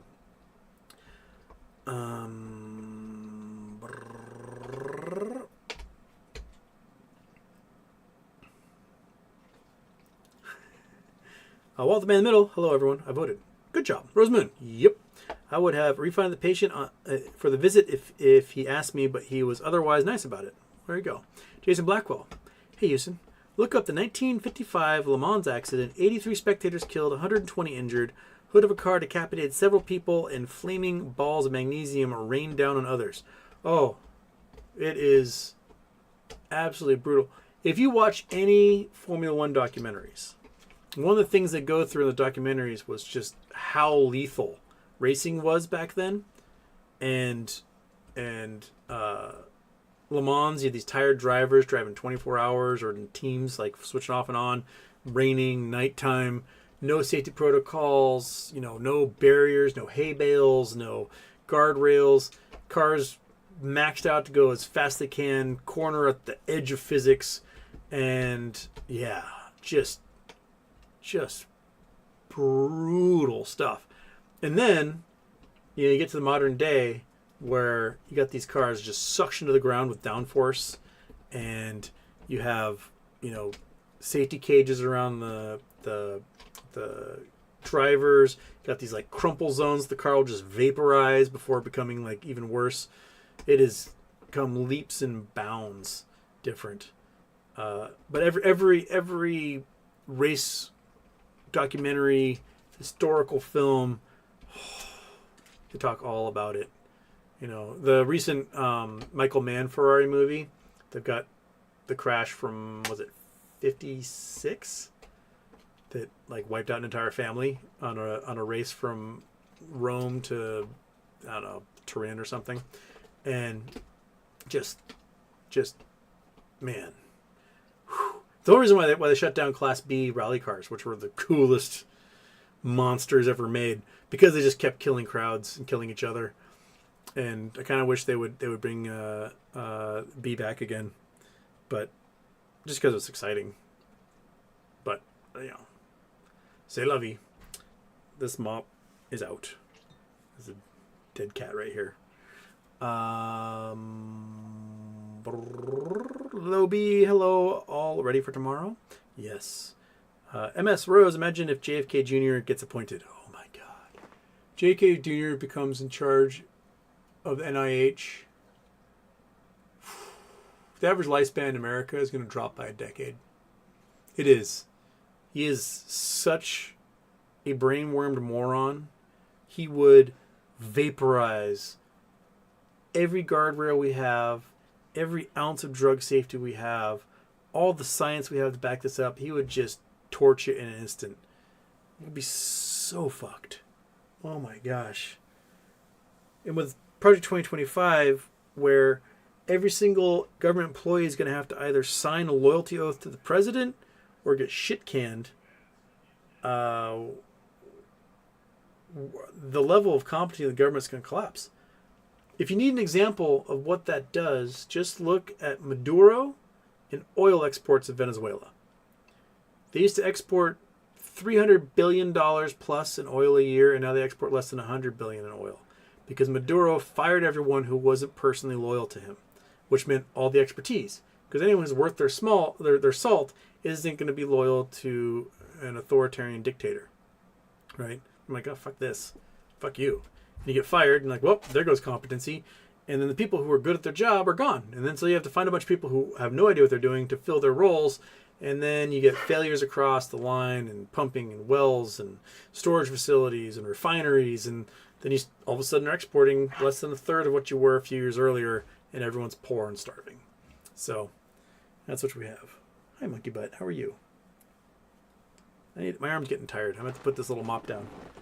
Hey, buddy. I know. You're such a little sweetheart. I got to put you down right here. Hang out with the fat man. Yeah, there you go. I got a cramp in my arm. It's too long holding the kitten. Woo! Belgian whale. Good morning, everybody. Sauce. So a squirrel. Yeah, Peanut the squirrel got taken by animal control and then euthanized along with Raccoon Buddy.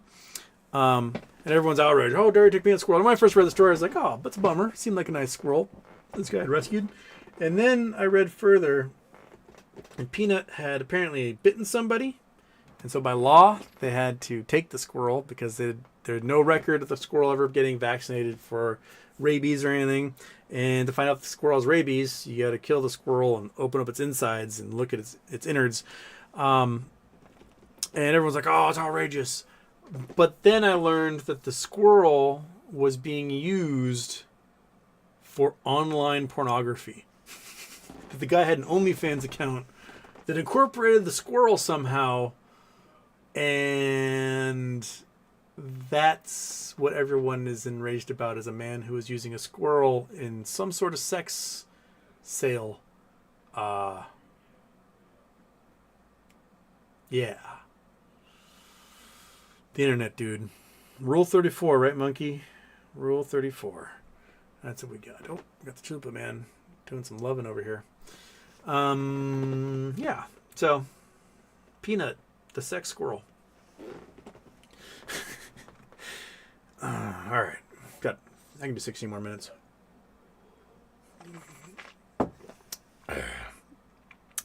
PTP Brand sat down with my dad this evening and watched Fox News with him. Please don't ever get all your information from a singular source. It puts you in such a tiny bubble. Thank you for voting, Volt. Yeah. I always loved when back in the day, the Daily Show would have some sort of crazy news event happen, and like they're showing NBC, ABC, CBS, CNN, and then they show Fox News, and they'll be like talking about, some crazy things happening. Fox News is like, a tan suit. The president wore a tan suit. Meanwhile, it's like wars and shit going on. Just Fox News. Oh my gosh. The voting machine companies are going to own all of these news companies, and maybe even Twitter. I think what was the one that just beat the shit out of Fox for $1 billion? Apparently, they're looking at suing Twitter and Elon Musk for defamation. And they're gonna own Twitter. Walt Man in the middle, super chats. Hello, Houston. With Cleveland off the bucket list, the last conclusion is that being smart and intelligent doesn't make us wise. As they say, A smart man learns from his mistakes. A wise man learns from the mistakes of others. And so we should all achieve to learn from other people's mistakes before we have to make our own in the end. MS Houston, do you think Trump would really bring on JFK Jr.? Yep. BW Brand, Trump had a habit of putting wild animals in cages and letting them kill everything around them. He would. What? What? Can I read? Anyone else think Trump is a Russian plant that when elected and with his tariffs is going to ruin a lot of relationships with allies and bring down this country? I think he's a useful idiot. That's what I think. I think he gets filled with so many terrible ideas by bad actors that he's like, they told me to do this because I trust them, and so I'm going to do it. And the bad actors are like, excellent. Tariffs do not solve anything. They vaporize your entire economy, which is why we left tariffs and went to an income tax. And then Hoover, trying to salvage something during the early years of the Great Depression, him and the Republican Congress enacted tariffs and made the Great Depression get even worse. So no, tariffs are not the answer. Which is another reason why I think the Midwest, you're seeing a lot of these red states suddenly leaving Trump by 10 points or so, because farmers get vaporized from tariffs. So they're like, I'm not going to survive if this is what we have. And no, you cannot pay for everything with tariffs. You just can't. You need more velocity of money, which is why you do income tax, and corporate taxes, and things like that. BW Brand, remember what he did to the post office? They tore out workhorse mail sorting machines that were sorting mail for decades and routed mail to other states to deliver it 2 towns over. Yep, that was DeJoy destroying $500 million in postal sorting machines to slow down the process so that private parcel services like UPS, FedEx, DHL can take over and we can get rid of the postal service entirely. And we really, really, really need to 86 DeJoy, which means we need to fire the postal board, put a new postal board in so they can select a new postal inspector general. But yeah, Armando Antunes, Houston, what do you think about Joe Rogan endorsing Trump? I mean, it's like being endorsed by your neighbor's dog. He's got a lot of followers. He's got people listen to him. All the people listen to him are going to vote for Trump anyway. A lot of people think Joe Rogan's a fucking moron. Wasn't going to vote for Donald Trump because I think Donald Trump's a fucking moron. So I don't really think it really affects much of anything. I do think Joe Rogan should have gotten off his ass, flown to wherever Harris was, and done his podcast with her. But he's like, meh, I don't want to leave Austin. Dude, you have an opportunity to interview the next president of the United States. Just get off your butt, get on a plane, and go do it. Quit your bitching. B-Balls 3710. Kamala loses. Her political career is donezo. Won't hear a peep from her ever again. That's true. That's how that works. You don't really hear much from John Kerry. He was Secretary of State for a while, but he's not super active. You don't really hear from Al Gore much. You don't hear from Jack Kemp. You don't hear from Bob Dole's dead. You don't hear from like other failed candidates because that's just how it goes. If Donald Trump loses, you will hear from him, but it will be sort of tabloid style about what he's doing in jail or in whatever nation he happens to have run to that doesn't have an extradition treaty. So, yeah. Jonik, what's with the squirrel people are referring to? Oh, I think I referred to that. I talked about that earlier. BB Brand, a man had a wild squirrel as a pet. Oh, yeah, you're using it there. Recipe squirrel. Aaron Salentine. So I saw a poll coming out of North Carolina, Houston, that an independent third party has 33 of the vote in early voting on Friday. No. No, they do not. They do not at all. Early voting results, North Carolina. North Carolina breaks in-person early voting record with Republicans slightly ahead. So this is from News and Observer. And Okay. I'll close that. All right. Neither of the major parties had a bigger turnout during early voting in North Carolina. The distinction belongs to North Carolina's most popular party identification, unaffiliated voters. So unaffiliated voters are who is leading. So independents, not necessarily there's a third party leading there. It's just unaffiliated voters, and those are your swing voters who will break either way, which is why North Carolina is such a huge swing state.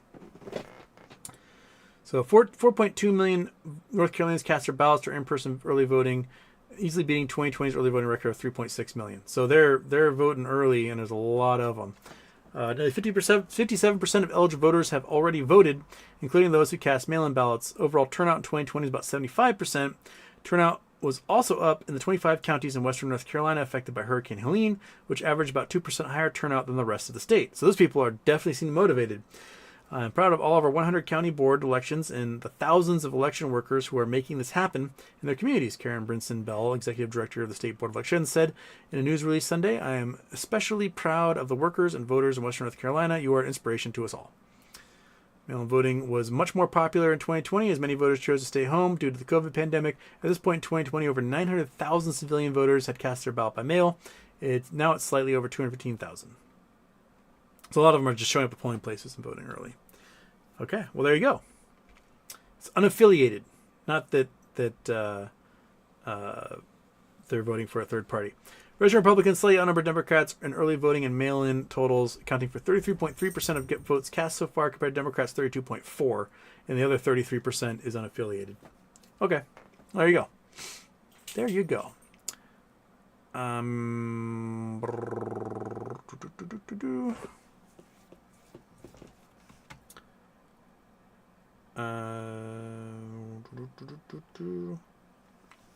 BB Brand got my puts for DJT for the 29th. Noted. Say, wow, Houston, how long do you think the suppressed price on Gmail? Oh, he asked that one in the super chat, so we get that one. Treetop, yo yo yo.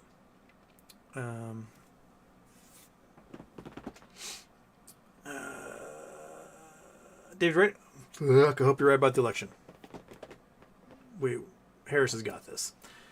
XXX asks, what is new about MMTLP and where are we in this? What's your plan? Thanks. I have no plan other than just sit and twiddle my thumbs and wait for legal action to take place. I think legal action's on the future. Losing the Oregande, the university lands, is a giant blow. And I think the legal steps are being taken to show that there was malfeasance in that elimination of the lease. So Hudspeth has demanded all communication from the University of Lands Board regarding the non-renewal of the lease. And I think there'll probably be something in there that's pretty spicy that would make for a good case for promissory estoppel case in court.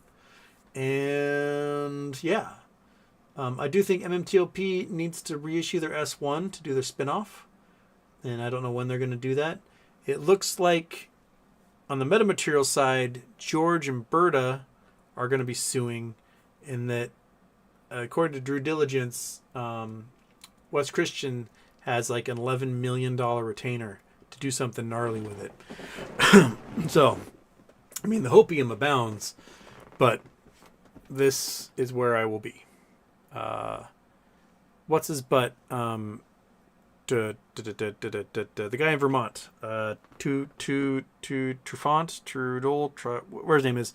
He had a little setback today. Basically, he was asking for expedited discovery from FINRA, being like, hey, they're going to destroy these documents.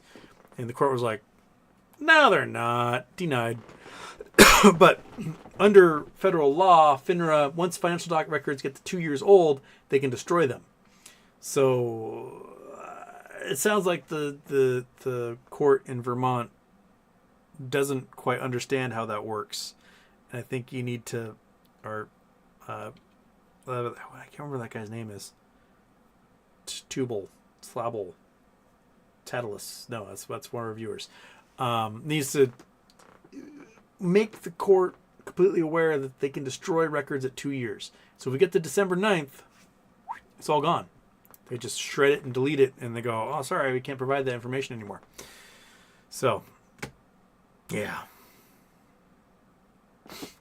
My eyes are getting sleepy. I can feel it already. I'm feeling like that sleepy kitten that was here earlier. Alexander K. If hedge funds are margin called on short positions, can they legally or financially avoid closing? Could this lead to a drawn out legal battles like with MMTLP?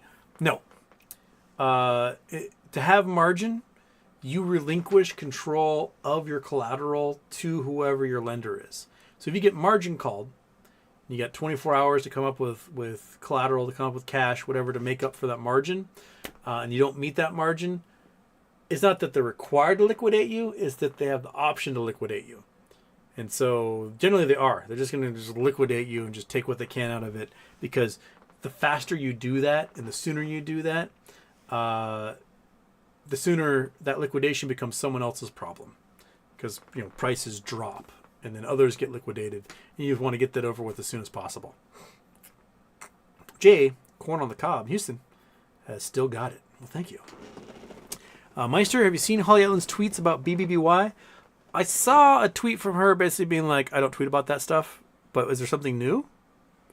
If so, send it to me. I will look at it. But people were like asking BBY stuff. She's like, I don't talk about that on this account, when I think she had in the past, but maybe that's a new policy of hers. MS Houston, Fed's about to cut rates again, supposedly, so SPY crashing 600. I mean, they have to cut rates again because mortgages are still going up and no one's buying homes. This is the type of thing you do because, the doom is coming. I still would have, if I was going to cut rates, I was going to make less of it and wait longer. But apparently we want the boom cycle to go even more. So we're just going to make the boom go so big that everything crashes really, really hard. Treetop. Tax Cuts and Jobs Act was supposed to promote business growth. Instead, they just used the money on stock buybacks, buying small businesses, and buying 51% of stock in mid-sized companies. Yep. That's exactly what they did. And they borrowed a lot of money to do a lot of those stock buybacks, too. Lesson learned, trickle-down economics still doesn't work, and Trump never got the memo. Trump doesn't care, because his buddies got rich off of it. Those rich people got so rich. Poorly stupid. Morning, Houston. Trump's got the election in the bag, I guarantee it. Why? I bought $51 DJT puts for January 17th.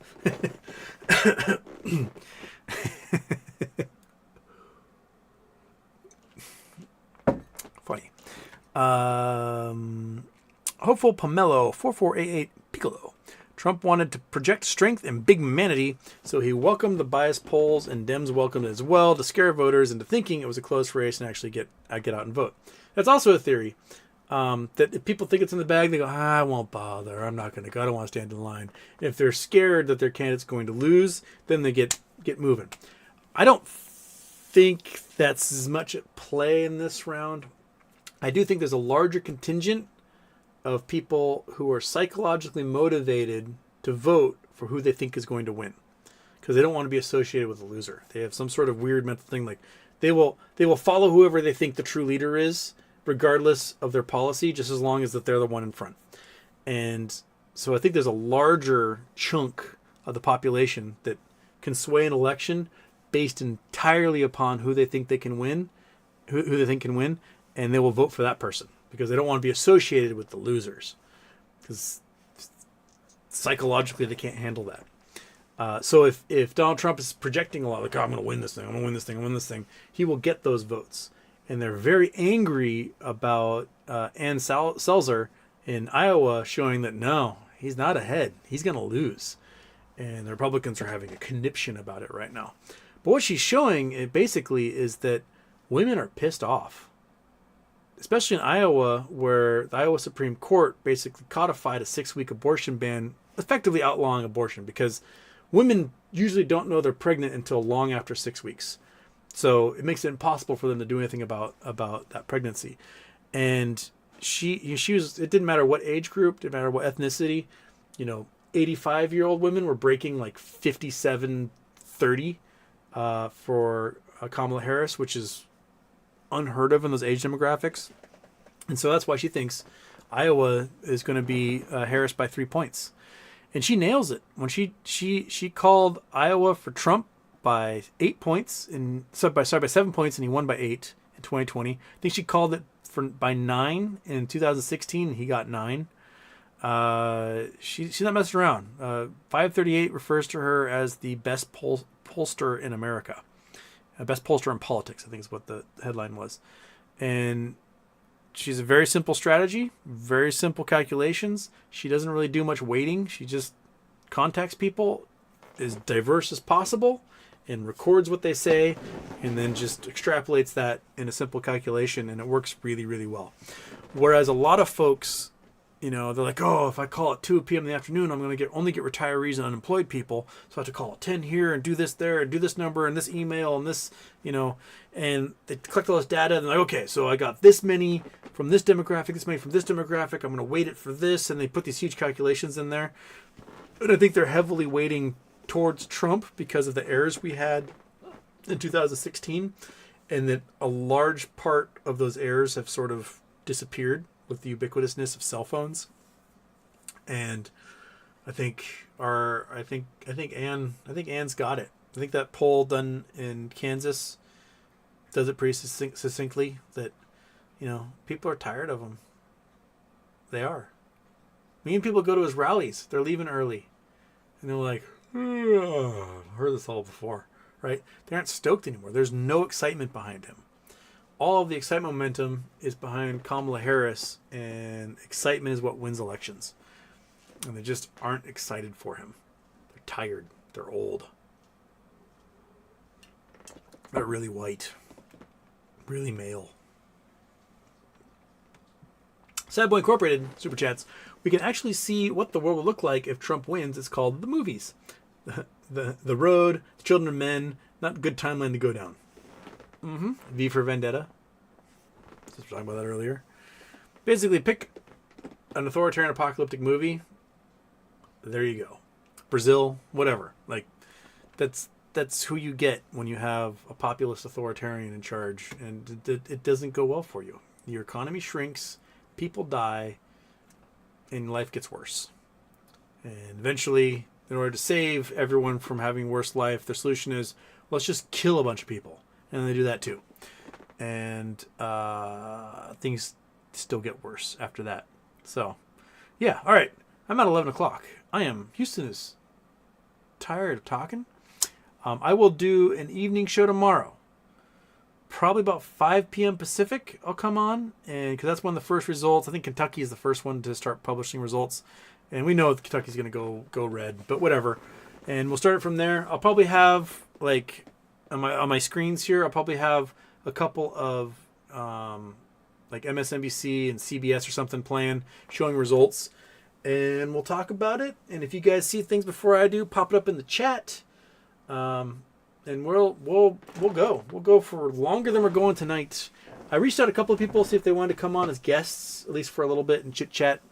I've not heard yet, and they have nothing to do with the financial world. These are like comedians that are pretty famous, and maybe I'll be lucky and one of them will be like, yeah, I'll come by for a little while.